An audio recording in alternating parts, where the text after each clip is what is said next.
So let's see. Yeah, I'm going to sort of give you a sense of how it is to develop panels, external plugins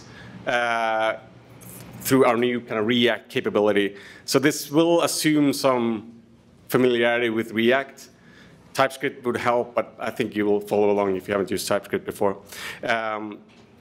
So if you haven't done plugins before, they kind of, if you're dealing with an installation, they usually on the Linux system live in kind of varlib Grafana plugins. But for this stuff, if you're going to experiment with the React plugins, I would recommend you kind of set up a dev environment and use Grafana Master, because this is going to, the Grafana UI library that is kind of the basis for the React stuff is going to move quite quickly in the coming kind of months, and we're going to keep updating it quite frequently. So I would recommend to kind of, if you want to experiment and play around with this stuff, to use Master. So then you kind of set up a dev environment like kind of David just showed you. And you can put plugins in kind of in the repo there slash data plugins. But for if developing custom plugins, I would recommend set up a config, set up a custom kind of folder for it, because Yarn does some stuff with kind of no dependencies and hoisting that it's good to have your plugins kind of outside the Grafana repo. And you can do that if you're dealing with a custom sort of dev environment. In the repo there's a conf folder, add a file called custom there, or copy the sample ini file to a file named custom ini, and there you can sort of make some sort of customize your Grafana settings in the dev environment. And in that file, you can specify, change the default sort of plugins path that where Grafana will look for plugins. And you can also specify individual paths for individual plugins if you want to. And the code demo I'm going to show you now is based on this repo. It's the most kind of bare bones plugins, so panel example that I can think of. We have as well another repo here with React plugin examples, which contains two more kind of a little bit more meaty examples with more options, and shows a little bit more what you can do and what you can import from Grafana UI, the library. So let's look at the code. Let's see here. So if you clone this repo, it's going to come with a basic webpack config, and the important sort of code is in the source folder here, where we have a module TSX file and a plugin JSON file. The plugin JSON file is a file that kind of is similar to a package JSON file for an NPM package. It's the one that describes the plugin for Grafana, what type of plugin it is, type panel in this case, and some sort of information and about its author, and you can have a logo or icon for the panel here as well. And then all front-end plugins need to have kind of a module file. That's the one that Grafana will import and look for exported components. So let's take a look. Is the font size okay? Can you read it? Okay, yeah. So we have the most kind of basic React panel here. We're importing two components from the Grafana UI library, panel props and React panel plugin. The React panel plugin is the kind of the component you export, and it's important that you name this React panel with a lowercase r, because that's what Grafana will look for when it imports this module. So let's see what this looks like in Grafana. So it's, I can't see the screen, so I hope it's showing you something. So it's the most basic panel that you can think of, just showing you some text. And you can see that there's no kind of no options down here as well. And also what you can see, there's no, we don't have any queries. So the queries tab is kind of hidden. And that's the most basic panel imaginable would not require any queries or any data. So Grafana won't show that, and Grafana won't pass any data to this panel. So in order to do that, you need to sort of tell Grafana that this is actually a data panel, and you can do that here by specifying in the data formats that this will actually take some time series.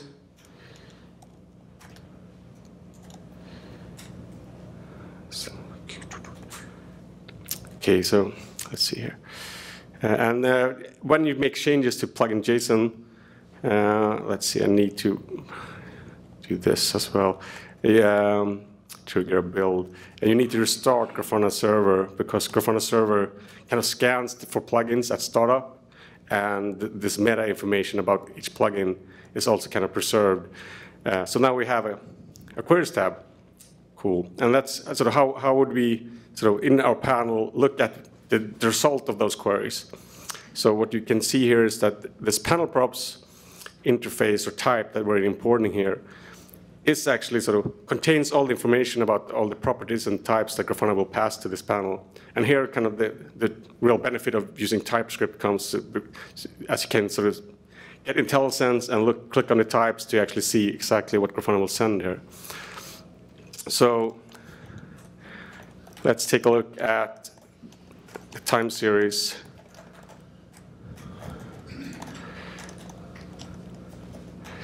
And this is on panel data.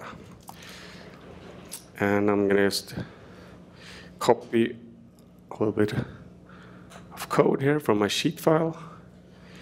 So let's try to print the maximum value from. So we're kind of looking at the first time series and all the data points. The first every data point is kind of an array of a value and a timestamp.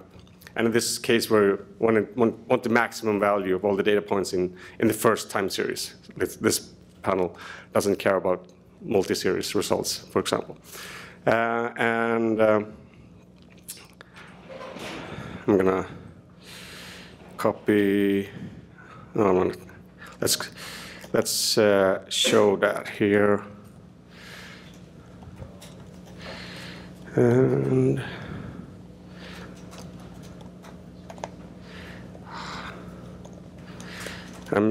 don't use Visual Studio Code normally. I use Vim, and I tried to install this Vim plugin, which can almost mimic my Vim setup. The reason I'm using this code is that the IntelliSense is so much better. So it's better for this demo. But you'll see me make some funny coding mistakes, I'm sure. So let's print out the max value here. Oh, and I did not cover this. So down below here, I'm actually running. This is also something that comes with this kind of boilerplate. Is a yarn watch command that will rebuild the plugin on code changes. So let's save this and see if we get. Yes, we have a value here. And this will change as we refresh. Let's see, we want to have some big text here as well. And now I think I can actually copy this from my sheet file. So you don't have to look at me type too much.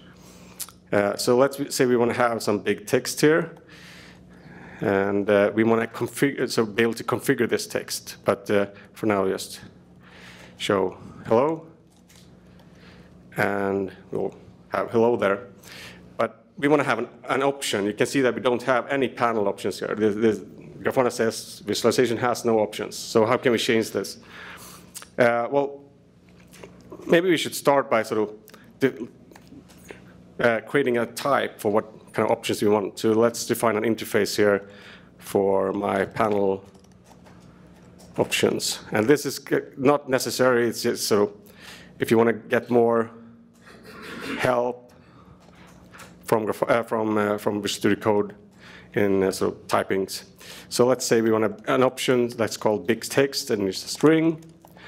And the nice thing here is that all these kind of types that you import from Grafana, panel props and React panel plugin, are all generic, so they can sort of take an options take a type argument for what types this panel will, what custom options this panel will take. So let's specify my panel options here.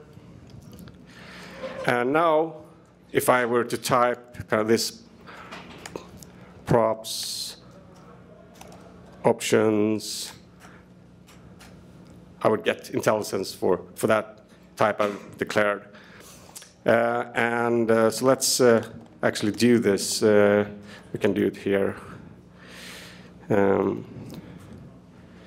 This props options big text.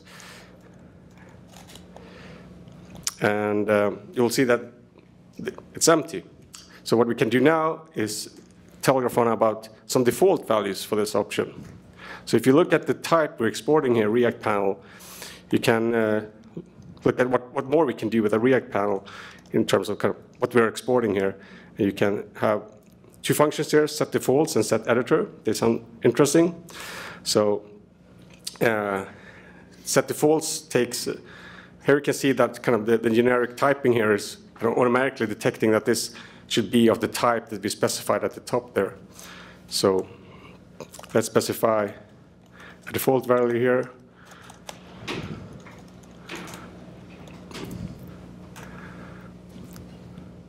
Cool, but still no options. So let's look at that for a second.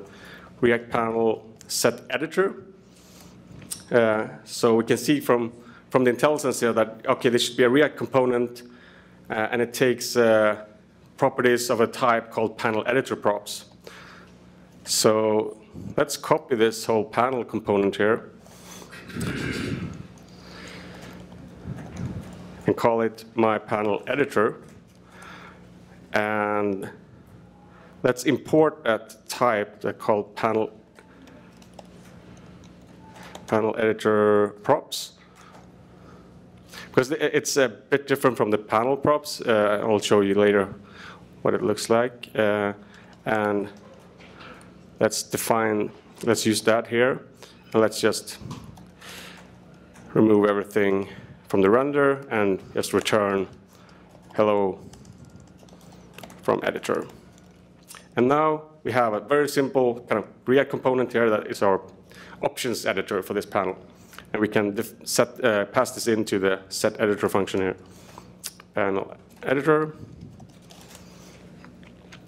And let's take a look.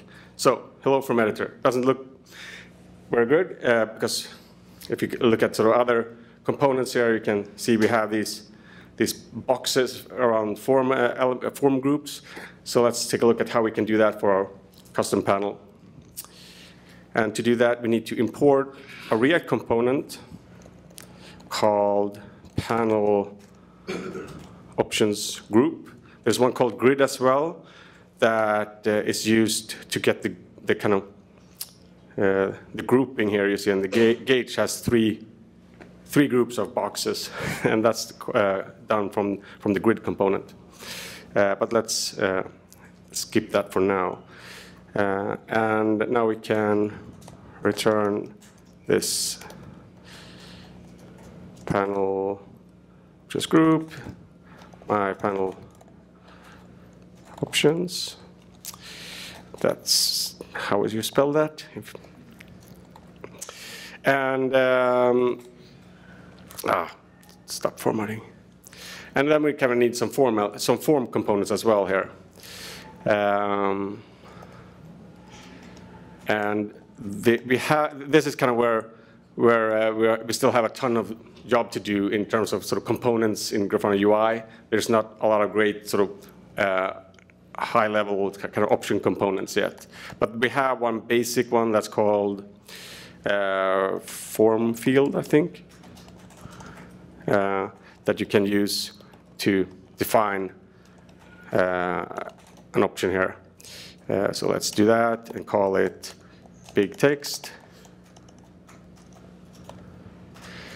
And see if we get a change here. So we have a box and a text box. Yay. So the next step would be to sort of, we can look at sort of, okay, this panel editor props interface. What can you do with this? Well, it has, of course, a property called options with the panel options, the current panel options, and a function that we can call to modify the current options. So let's try to hook that up. And we'll need a on text changed and an event.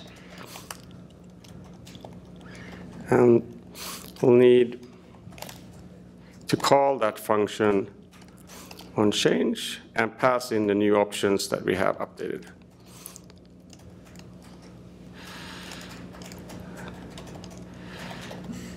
Yeah, finding this Vim plugin.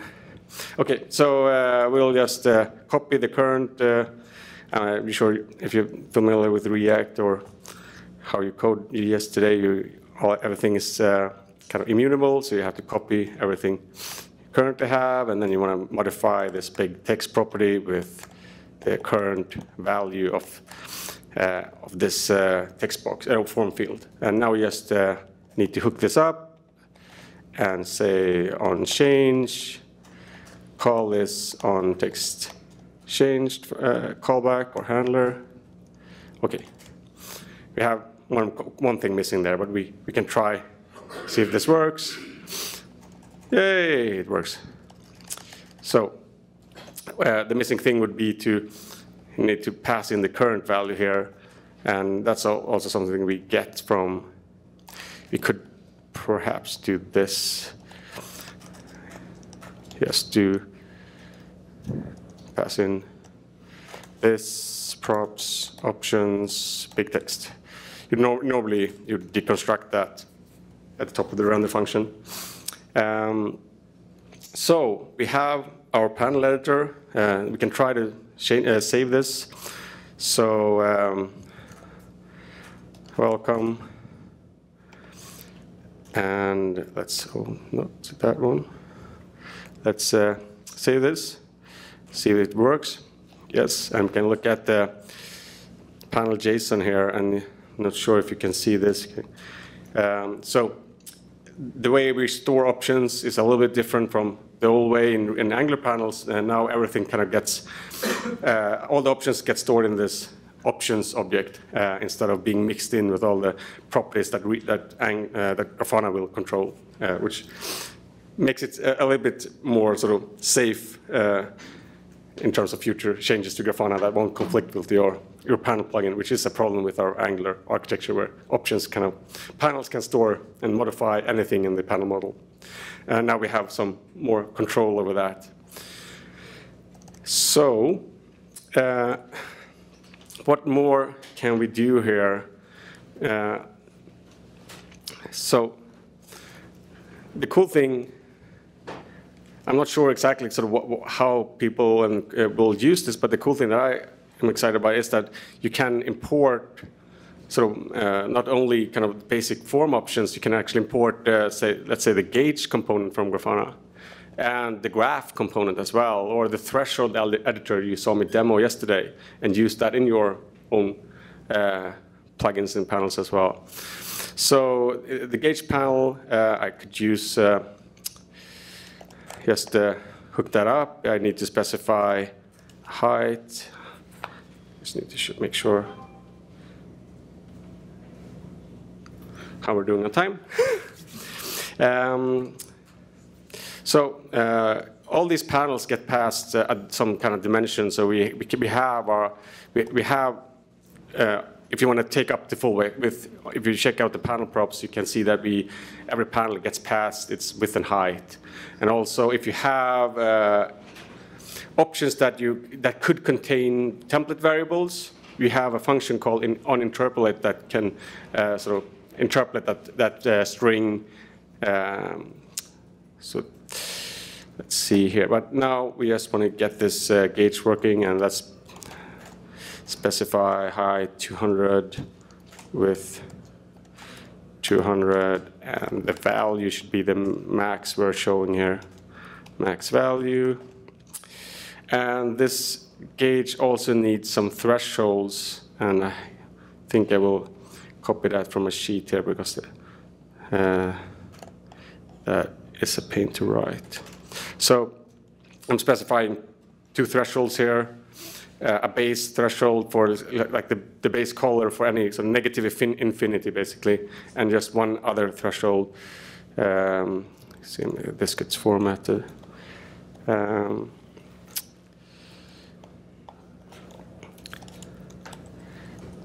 do this. So another threshold at 80 that is color red, and I need to pass that into the gauge here. Thresholds, and it's compiling, and we have a gauge in our custom panel. And we have another example as part of I linked to before, this kind of React plugin examples. It will contain a more sort of rich example of kind of reusing our internal visualizations like this, and also kind of having the threshold editor and everything. You can take a look at sort of this combo panel that we call it, that uses our very, very basic React graph. It's super, it's just kind of a test, and it's something that we will continue to work on, but it's super basic, has 3 options, doesn't have any hover or any legend yet, but it does exist in the Grafana UI library, and it's something we'll continue to sort of make, eventually have feature parity with the graph, all the options we have in the graph panel, because we hope to we hope for it to be the replacement of the graph panel. But it has a ton of options here, and you can sort of see how this has done in this example panel, where we have a layout option, and basically we just copied over the value options and the gauge and threshold options from some of our internal, so from the gauge panel basically. But some of these, I think the value mapping component and an editor is in the Grafana UI library, so there's no copy there. I think the value option is also something that doesn't exist in Grafana UI right now, but will move. And this is where this is kind of the Grafana UI library. We will publish sort of a docs for how to use them, and the kind of an index of all the components that are available in the Grafana UI library. But we also need a ton of feedback on what's missing. And so if you are an early adopter and trying to sort of experiment with this, we really appreciate kind of what's missing, what do you need as a plugin author, what would be great to have in this library. But hopefully we'll get that ourselves a little bit, because we are using this internally, but we are kind of cheating a bit, because we in our internal plugins we use Grafana UI and our and everything else that is defined in the app. So we are not kind of as affected by something missing in Grafana UI as a plugin, external plugin would be. So what else can I show you? You can also, if you want to use kind of the units and the value formatting that we have in Grafana, that is also something that is actually available in the Grafana UI library today. So I'll just collapse that and import get value format. Hopefully this will, yeah.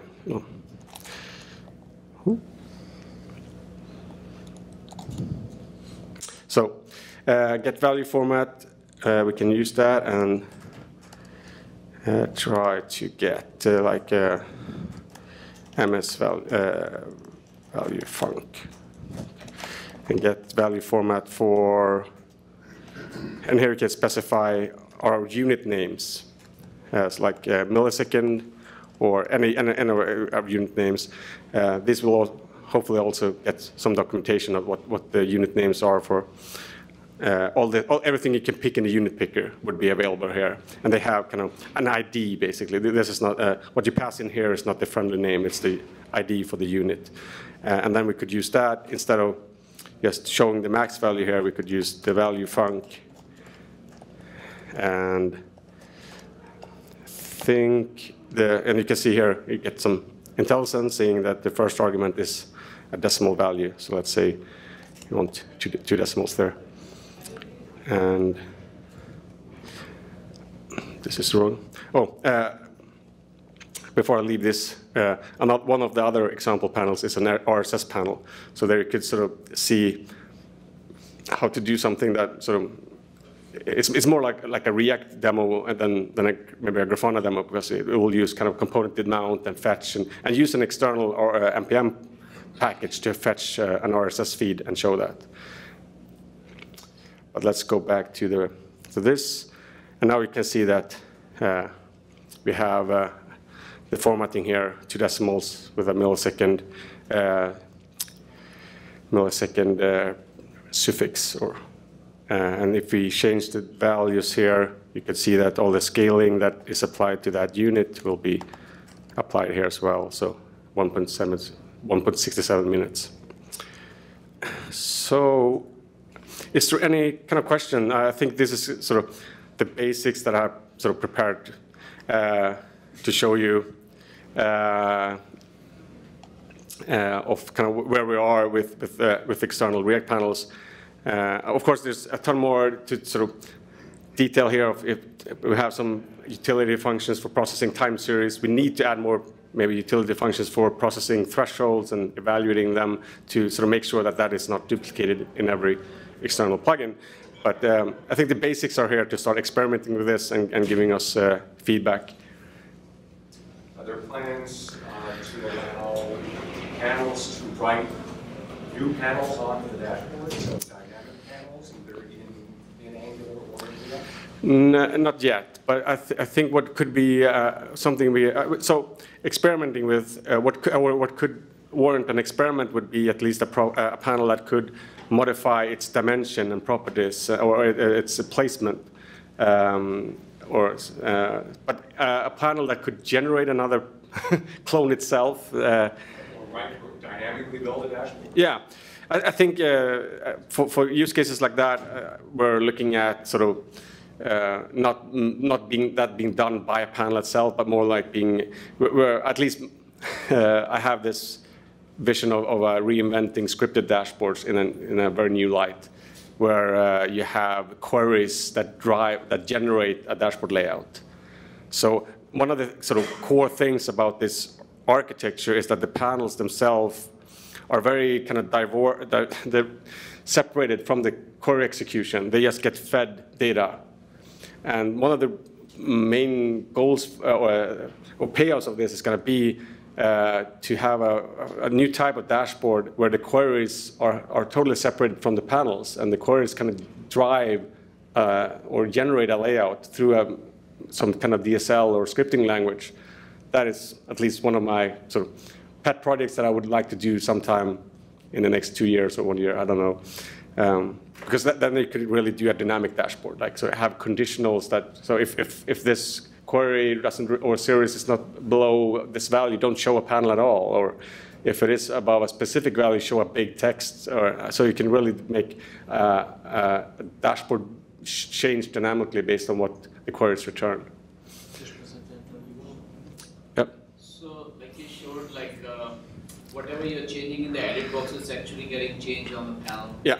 So, like if let's say there's a time series, panel, and then I want to basically do the reverse. So, like when I click on somewhere in the time series, I want to update something on the below edit box, like the value. Like how do you do that? So you want to have the data response show up in the editor options. Yeah, exactly. Yeah, this is kind of an unsolved puzzle piece that we need to solve, because it's like a table panel would need to know which columns the last query returned, and yeah, so the editor will need to know kind of the last response and the last data to be able to have options that are maybe conditional on what type of data that was returned.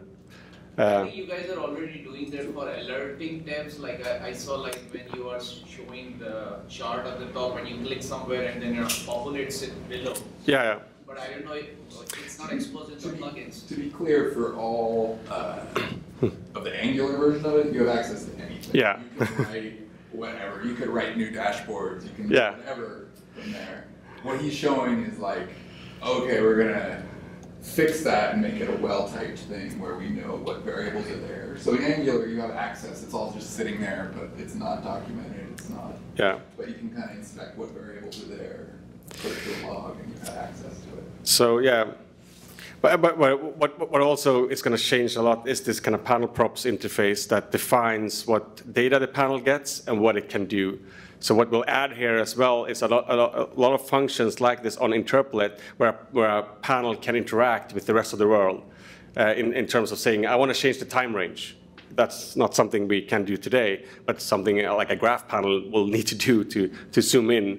And we'll have probably more things like that. If a panel wants to change a template variable, we'll need to have some way for the panel to do that. So this interface will probably grow a lot over time to allow a panel to interact more with its kind of setting. So, yep. Is this stuff going to be available for data sources as well, like the editor and the annotation editor and all that stuff? Yes, we're in the process of. I mean, you can technically start playing with this as well. There are, if you look at sort of what's available in this Grafana UI, we have actually interfaces, query editor props here, and you can actually start playing around with making a query editor in React right now. But it's still kind of, we are still sort of, you have to export a specific component name there, and what the next step is going to be to make something similar to what we're exporting here, make a data source plugin, so you can sort of more clearly see what you can export. But it's technically possible to do in 6.0, but it's not, all the puzzle pieces there is not really kind of ready yet, but we're getting there. Yeah. I really like the idea of the combo panel because it reduces the amount of queries you have to issue on the back end by a factor of however many. Is it an exercise left to the developer to just make whatever combos they need, or has any thought been given to including either some out of the box or an easy way to build them in the UI? So that will probably kind of evolve over time if you see some common patterns and common use cases. I definitely think there is a room to have one form of combo panel in Grafana where you can sort of create kind of a higher, less abstracted component for a server overview or panel or something that has some layout options. And yeah, because as you say, you can create some efficiency by having a graph and a single stat and maybe drive some thresholds for text as well, all from the same data. So there's no concrete plans or designs yet for that, but I think that's also something where we can look at sort of what the community builds and sort of look at the ideas there and what's popular and try to take that. So, any more questions? Yeah. Is there any facility for a panel to interface with the data source other than by the user? Yeah. So that's also something that we'll probably have to solve somehow. Right now, it's very kind of restricted to sort of only work through this interface that we have defined and the two types. We'll probably add more types here. So we'll probably add maybe kind of a raw type here as well, so the data sources can return whatever their custom panel needs. Or I mean, we'll have to have some way for the data source to actually kind of return its instance, so the panel can directly interact with the data source sort of instance and abstraction. Feedback on that and ideas on that and what's the use cases for that would be also sort of something we'll be looking at.